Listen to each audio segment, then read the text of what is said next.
Hi mga ka-Bible, Saturday today at meron akong Bible verse na gustong i-share sa inyo ngayong araw from the book of Mateo chapter 6 verse 16 hanggang 18. So ito yung mababasa natin. In Matthew chapter 6 verse 16 hanggang 18, so ito yung mababasa natin. Katuruan tungkol sa pag-aayuno. Kapag kayo'y nag-aayuno, huwag kayong magmukhang malungkot tulad ng mga mapagkanwari.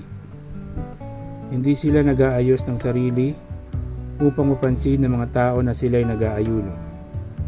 Tandaan ninyo, tinanggap na nila ang kanilang gantimpala.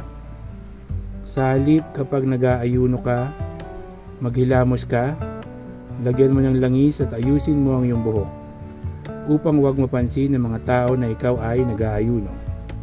Ang iyong ama na hindi mo nakikita ang tanging makakaalam nito. Siya na ang nakakakita ng ginagawa mo ng lihim, ang siyang magbibigay ng gantimpala sa iyo. So yun po yung mensahe sa atin ngayong araw ng Mateo chapter 6 verse 16 hanggang 18.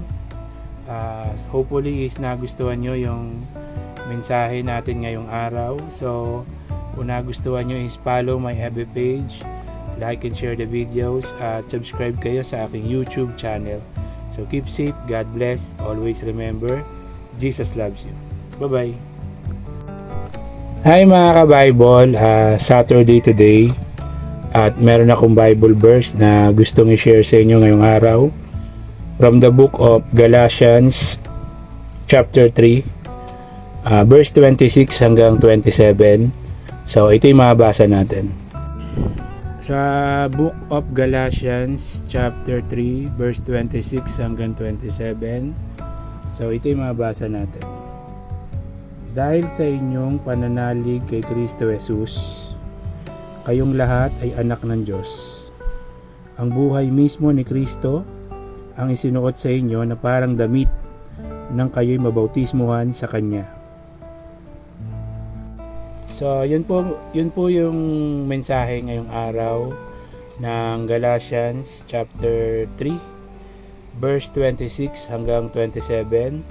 So, keep safe, God bless, always remember, Jesus loves you. Bye-bye.